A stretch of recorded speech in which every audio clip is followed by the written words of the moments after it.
Welcome back to the deep dive. Okay, so today we are doing something really fascinating. We're looking at how a city can take its cultural identity and actually turn it into permanent world-class real estate. That's right. And we're focused on Montreal, looking at these strategic reports from the Conseil de métiers d'art du Québec, or the CMAQ. And they're asking this really fundamental question: how do you take Quebec's incredible fine crafts sector, the métier d'art, and transform it? Yeah, how do you get it from being this amazing temporary event into a permanent 365-day-a-year global destination? Okay, let's unpack that because, Montreal is the city of neighborhoods. It's defined by them. You have the Quartier des Spectacles for festivals. The International District for Business, the Innovation District, they all have an address, a pin on the map. Exactly. But what these reports show is that this entire massive sector of fine crafts, and we're talking cabinet makers, glass blowers, textile artists, they're essentially nomadic. They're nomadic. And that's the core problem for the urban planners looking at this. I mean, the proof of concept for this industry is undeniable. You just have to look at the annual Salon des Métiers d'Art. And the success of that event is it's astronomical. It is. The data is so clear. The salon pulls in between 180 and 200,000 visitors. In just 10 days. In just 10 days. That is, an incredible critical mass. But here's the massive problem, the dispersal problem. The second those 10 days are over, the booths come down. And all that energy, that talent, it just vanishes. It just dissipates. It scatters back into workshops all across the province. So Montreal is leaving a huge amount of money on the table every other day of the year because there is no single place you can point to and say, go here to find the best of Quebec's creation. Precisely. And that's the mission of this deep dive, to figure out the real estate solution, the financial model, and the actual location to anchor all that success permanently. Okay, so let's get into location, because the CMAQ had a very, very specific vision that came out of these public consultations back in 2018. Where did they decide to plant the flag?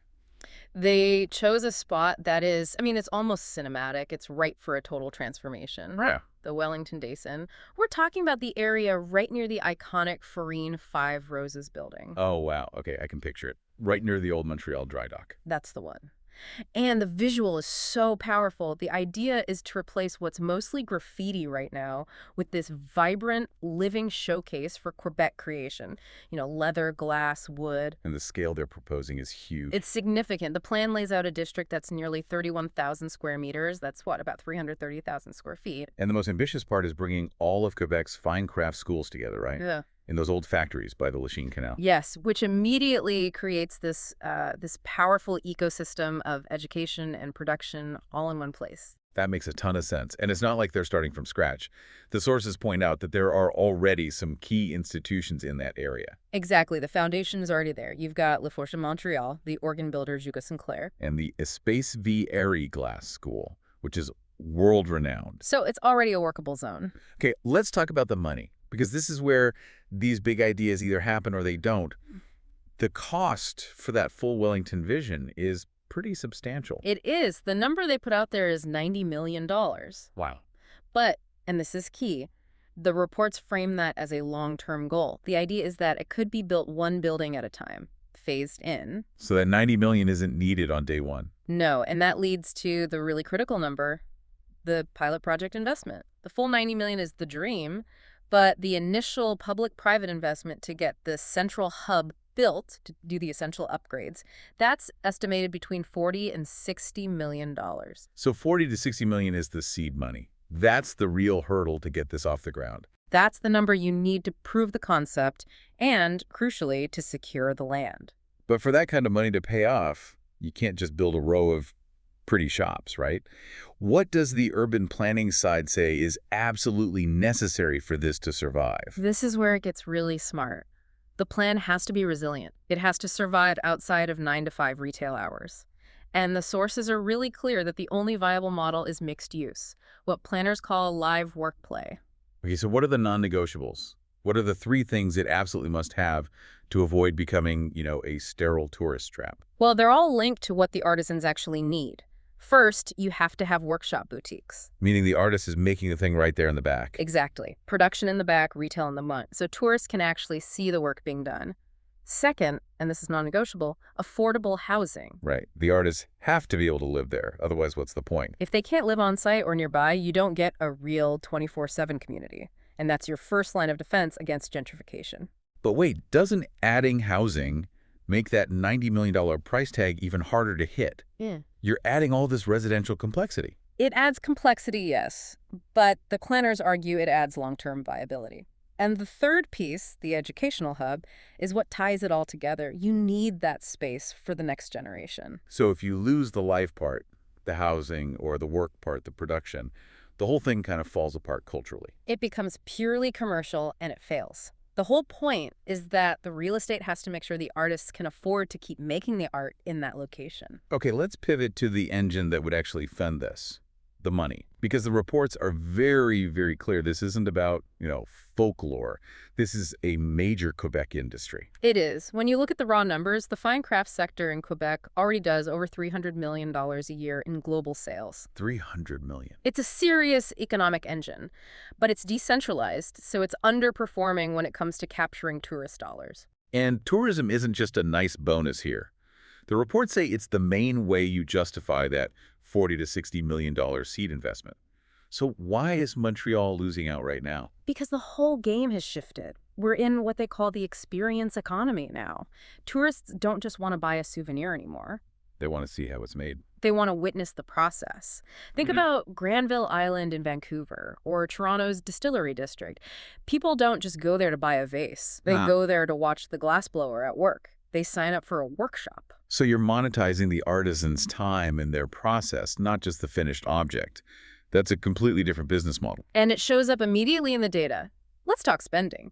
Your average tourist might buy, a $25 souvenir? A keychain, a T-shirt, yeah. In a dedicated fine crafts quarter, the average basket size, the average purchase, is way higher. It's somewhere between $85 and $150. That is a massive difference. Yeah. And it's not just what they buy, it's who is buying.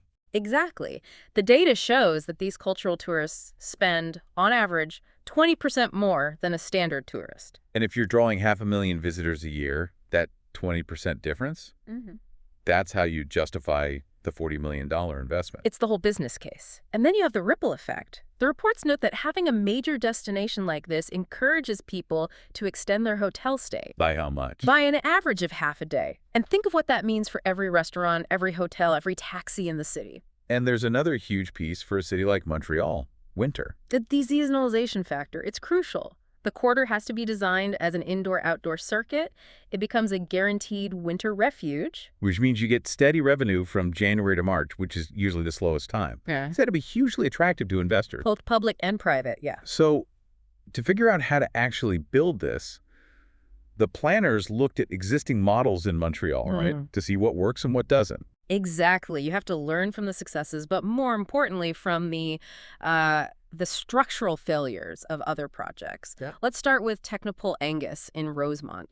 Which is often called the gold standard for sustainable social economy development. Right. And the big lesson from Angus is that it proves you can build something huge that is both profitable and has a real social mission. It's the ethical template. What's the drawback? Location. It's just a bit off-center for that high-volume international tourist flow. It's great for locals, but it's not a central tourist hub. Okay, so great ethics, wrong spot. What's next?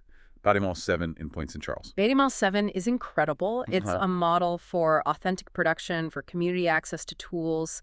It has that real, soul of production. You can feel it.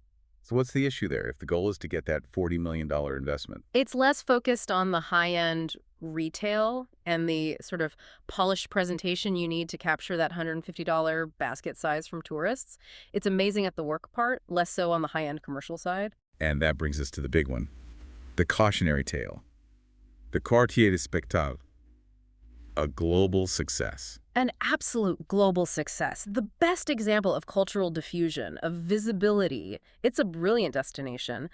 But the sources highlight its major failure point as a model for this project. Which is? Its own success drove up land values so high that it pushed out the artists. It pushed out the very creators and the small venues it was built to celebrate. They just couldn't afford to be there anymore. So there it is. That's the core conflict. How do you get massive success without accidentally destroying the community that created the value in the first place. You can't just copy one of these models. The synthesis is that the fine crafts quarter has to be a hybrid.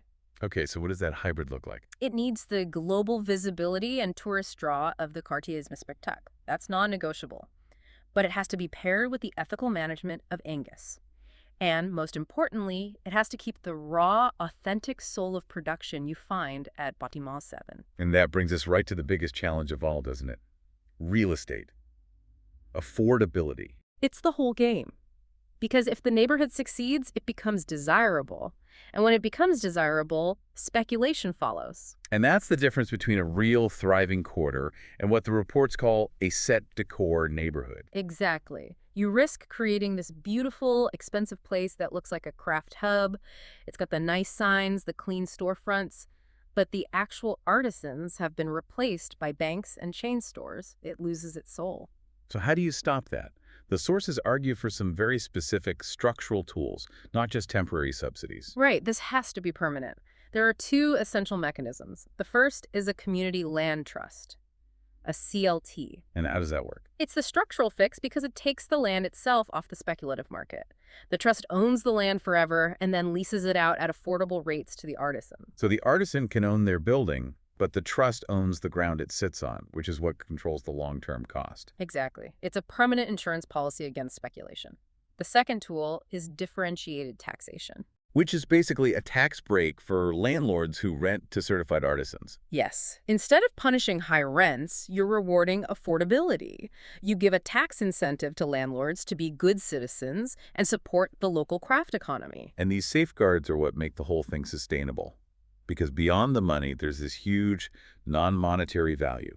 The sources call it a living conservatory. Meaning it maintains and passes down ancestral know-how. Right. Think about it. The skills needed for organ building or complex ceramics or heritage cabinet making.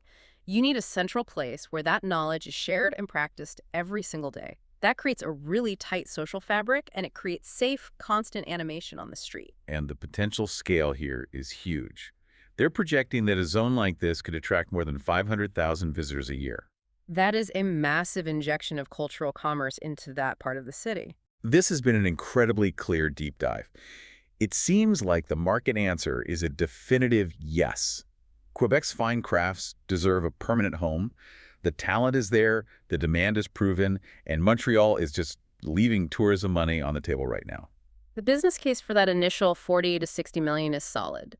But here's where it gets really interesting, and this is the final thought. The reports make it clear that this whole thing now depends on the political will of, visionary developers and public decision makers. They have to actually structure the deal to protect the artists. Exactly. And if the city moves forward with something like a community land trust, they are committing public resources to protect this community. And that comes with a massive public risk. The public have to shoulder the social mission risk. Right. So the question we'll leave you with is this. What ethical and financial responsibilities should those public partners legally carry if the project doesn't meet its goals? What if it only draws 200,000 visitors instead of 500,000? Or what if it still fails to keep rents affordable? Structuring a financial deal that protects a social mission inside a huge commercial development, well, that's always the hardest part.